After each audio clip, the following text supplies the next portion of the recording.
প্রধানমন্ত্রীকে উদ্দেশ্য করে যেটা বলবো, আপনি শহীদ প্রেসিডেন্ট এবং সেনাপ্রধানের সন্তান।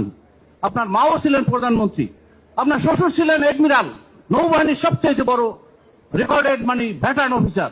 আপনার ওয়াইফ হয়েছেন বিশ্বের শ্রেষ্ঠ কার্ডিওলজিস্টের একজন, আপনার মেয়ে হয়েছেন ব্যারিস্টার। আপনি কিসের অসুবিধা? আল্লাহ আপনাকে যে নিয়ামত দিচ্ছে, আপনি সারাদিন শ্রদ্ধায় পড়ে থাকলেও একটা নিয়ামতের শুকরিয়া আদায় করতে পারবেন না। আপনি যদি কাউকে মুসলিকা দিয়ে আসে থাকেন, আপনার অতীতের ট্র্যাক রেকর্ড সবকিছু মিলে আমরা সবকিছু ভুলে যাব।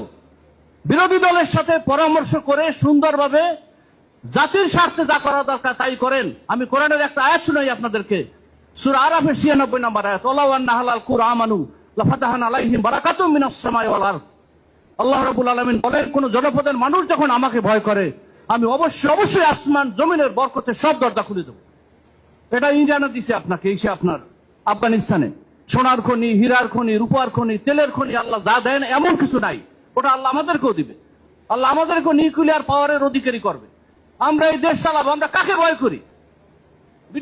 ইন্ডিয়ার প্রাইম মিনিস্টার, ডিফেন্স মিনিস্টার নেপালের কাছে হাত জোর করে ক্ষমা চাইছে একটা দেশের কাছে। আমাদের কোথায় দুর্বলতা? আমাদের আমরা শুধু সস্তায় বিক্রি হই, আমরা দালালি করি। ইমানটা খুব বড় জিনিস। ইমানহীন আমল আর আমলহীন ইমান আল্লাহর কাছে কোনোটাই গ্রহণযোগ্য না। আপনি দুনিয়ায় প্রধানমন্ত্রী হলেন, প্রেসিডেন্ট হলেন, সবই হইলেন, কিন্তু মরার পরে আপনার জাহান্নামে জায়গা হইল। আমরা লেন্দুর দর্জি, সেই মির্জাফর, এগুলো আমরা এদের ইতিহাস আমরা দেখছি। আপনারা মরার পরে তো আপনার আখিরাতকে নষ্ট করবেন, কেন আপনারা করেন? এখনই বিরোধী দলের সাথে বসেন, দেশকে সুন্দর মতো চালান। যোগ্য লোক যারা আছে, দেশপ্রেমিক আছে, আপনার আব্বার আদর্শের সাথে যারা মিল আছে তাদেরকে রাখেন। যেগুলা এই ঋণ খেলাপি আছে, অসৎ আছে, অবৈধ আছে, এই বিগত এক মাসে যে পারফরমেন্স আপনারা দেখাইছেন, হাসনাত আব্দুল্লাহ তো কাছাকাছিও আপনাদের মধ্যে একজন লোক নাই।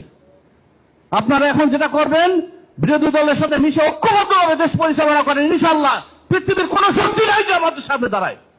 শুধু ঐক্য দরকার, একটা ঐক্য এবং আইন অনুযায়ী দেশকে আপনারা পরিচালনা করবেন।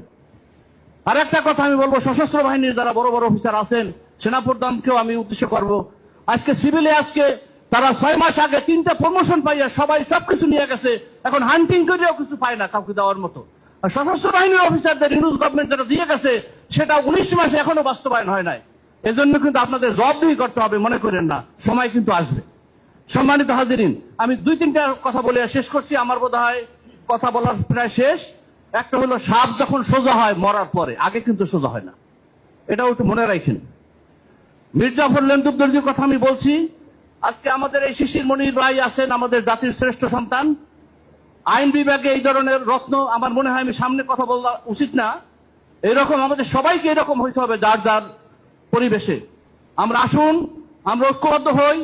এত সুন্দর বিরোধী দল পৃথিবীর ইতিহাসে আর কেউ পাইছে কিনা কোনো সরকারি দল আমার জানা নাই। সুতরাং আসুন আমরা সবাই মিলে দেশটাকে গড়ি, ওয়াদা রক্ষা করি, মুনাফিকি পরিহার করি। মুনাফিকের জায়গা হলো আসফালিন মিনান নার, জাহান্নামের সবচেয়ে নিচে। আপনারা জাহান্নামে যাইয়েন না, জান্নাতে যাওয়ার জন্য তওবা করে ফিরে আসেন, দেশপ্রেম উজ্জীবিত হন। যেদিন আমরা বিরোধী দল শপথ নিল, সেদিন গণভোটের শপথ আমরা নেন নাই। একটা চায়ের দোকানদার এসে বলে, যেটা কাজটা কি করলো, মুনাফিকি কেন করলো, সবাই বোঝে আপনারা যে আকাম করছেন। সুতরাং আর করেন না, তওবা করে ফিরে আসেন। ওমা তৌফিক ইল্লা বিল্লাহ। আসসালামু আলাইকুম ওয়া রাহমাতুল্লাহি ওয়া বারাকাতুহু।